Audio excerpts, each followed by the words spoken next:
I will make you fishers of men, fishers of men, fishers of men.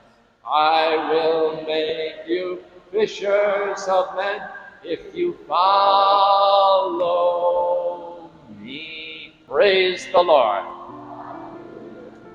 We have in the gospel today a fisherman's tale. You know, fishermen like to exaggerate. They catch a couple of tiny fish, and instead of saying they were this big, they say, oh, they were that big. They have to tell lies and exaggerate. I have a little story. It's a silly story, though, but about exaggerating as a fisherman. Story. Once upon a time, there was a fisherman who went out, and the whole day he caught nothing. So on the way home, he stopped at the fish market, and he picked out 3 good-sized fish, and he gave them to the fish merchant, and he told him, before you wrap them up, toss them, throw them to me, and I will catch them. That way, when I go home, I can tell my wife that I caught these 3 fish, and I will not be telling a lie. I told you it's a silly story, but we have a story today, a fishing story of a huge, abundant catch of fish. Because Jesus says today to Peter, set out into the deep. You know, back in the 16th century, there was a great world-famous explorer, Sir Francis Drake. Sir Francis Drake was the first man to circumnavigate the globe, to go all the way around the whole world, starting from one point all the way around, and then came back where he started from. And he knew he needed a crew of good men to help him, so he gathered people together, and he began to tell them that he said, if you come with me, you'll see wonders that you've never seen before. You'll see white, sandy beaches with palm trees blowing in the breeze. You'll find beautiful, sweet, luscious fruits that you've never tasted before. You'll see new indigenous people, cultures you had never seen here in Europe. You'll find precious treasures, and you'll see gorgeous landscapes. You can get all of this if you just follow me on my journey. Not one of the men volunteered. They all went back to their homes. A couple of days later, Sir Francis Drake gathered some more people together, and this time he gave them a little different story. He said, if you follow me, I warn you, you're going to be in storms that'll be so severe, they'll shake you to your very core. You'll find ferocious winds that will blow us off course for a month or 2. The food will probably run short. You'll be hungry. Water will be so scarce, your soul will just dream of a single drop of water touching your tongue. In short, danger will be your constant companion. Now, when he finished, every one of those men volunteered. Every one of them followed him. And why? Were they different kind of men than the ones he talked to first? Not really. The message was different. This message was not a reward, it was a challenge. To the first people, he promised rewards. To this group, he challenged them to go out into the deep. To the first, he promised comfort.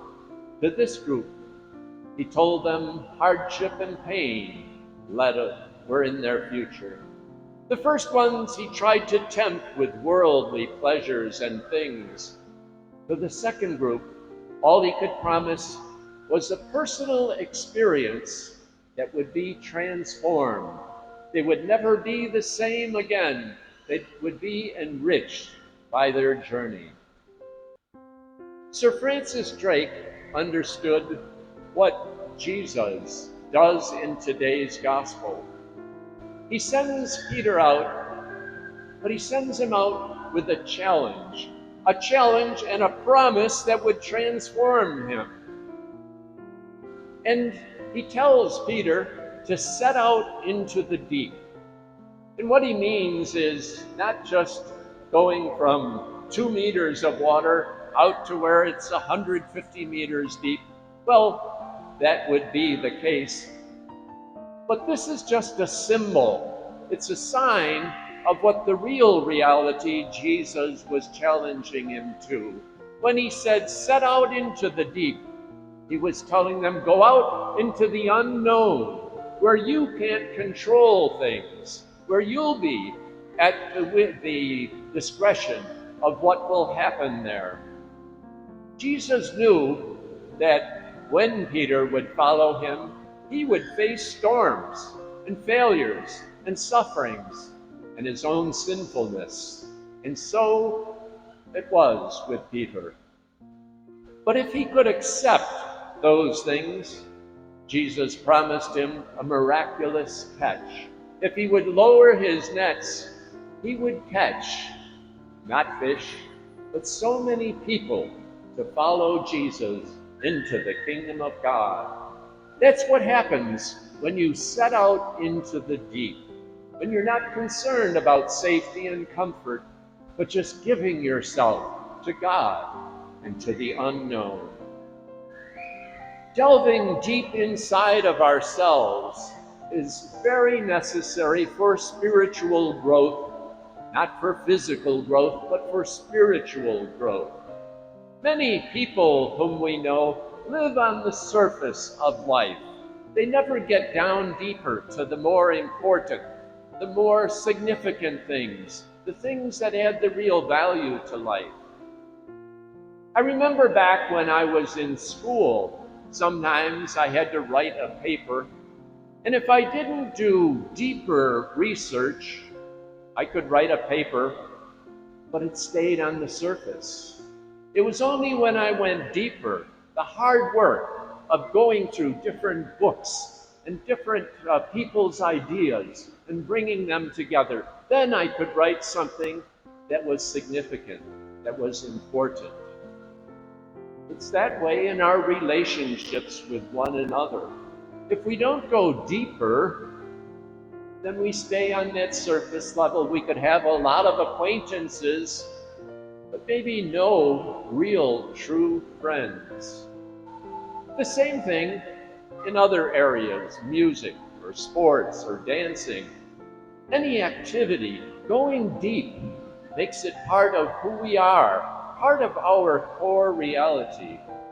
If you want to be a really successful singer or a songwriter, if you want to really be able to touch people's hearts, you have to be able to go deep down inside of yourself.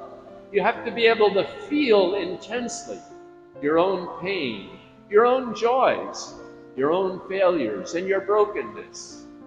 If we don't go deeply into those, we'll never touch the hearts of others. And to be a real close friend, we have to go deep within ourselves to our core being and let that be known to someone else. This means being vulnerable, being able to be wounded, not hiding the parts of myself that I don't like. It's being able to go deeper. Going deep is painful, but gainful. Is it uncomfortable? Sure is. Is it scary? Yes.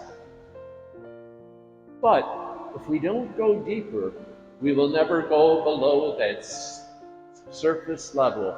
That's why Jesus had to say to Peter, do not be afraid.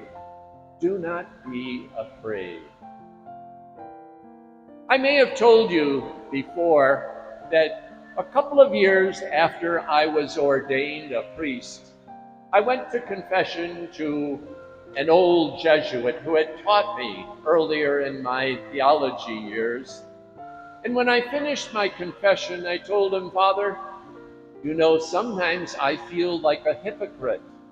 I get up in front of people on Sunday, I tell them, do good and avoid evil. And I know that I'm doing things that are probably worse than most of them are doing. I feel like a hypocrite." And that old Jesuit just looked at me with understanding and with love. And he said, "Jerry, maybe you're telling people the wrong thing. You don't have to tell them, be good and avoid evil. You should be telling them, I am forgiven. I am forgiven." That comes from deep down, knowing that I'm a sinner and not being afraid to share that with others, because I also have that experience deep down of Jesus saying to me, "Do not be afraid. Do not be afraid." If you were God or Jesus, would you want people to live on the surface? Some of us just get embarrassed. We don't want to speak about Jesus to others just because we don't want to be embarrassed that they'll think we are holier than thou. There's a wonderful story about Origen, the 3rd century theologian, who was carted off in one of the persecutions, carted off for being a Christian. And his 17-year-old son was so excited by this that his father had the courage to be taken off to be martyred. And he was so excited, he decided he too wanted to be a martyr. And he set his heart on becoming a martyr. His mother didn't like that idea. She tried to talk him out of it, but he wouldn't listen. And so before he went off, he went in to take his bath. And he did what I guess any good mother would do. She stole all of his clothes, took all of his clothing, and took it out of the house and hid it someplace. And when Origen's son came out from the bath, he had no clothes to wear. He was naked, and he refused to go outside. He no longer wanted to go off to be arrested and martyred, not because he was afraid of martyrdom. He was afraid to be naked in front of other people. And that's the way we can be. Not that we're afraid of making a mistake in our theology, but afraid to be seen different from others. And so we don't use our chances to go deep, to come close to Jesus, and then to talk to others and to give that witness to others, like Paul did. Even though he had persecuted the church, now he had to hand on that gospel, hand it on from one person to the other. He wasn't afraid to go deep. He was willing to do that. And so today, each one of us is challenged. Are you ready to go deeper? Are you ready to go deeper in your relationships with other people? Not knowing that you might be vulnerable, you might be embarrassed, but even more, are you ready to go deeper in your relationship with Jesus? Are you ready to go deeper, as Peter was? If you're ready, I hope you'll join me in singing this little song that I think we all know. Take me deeper in love with you, Jesus. Oh, deeper in love. Hold me closer in love with you, Jesus. Oh, closer in love with you. Lord, there is a cup only you can fill, a raging raging tempest only you can still. Soul is longing for you, oh my God. Take me, Lord. Everyone, take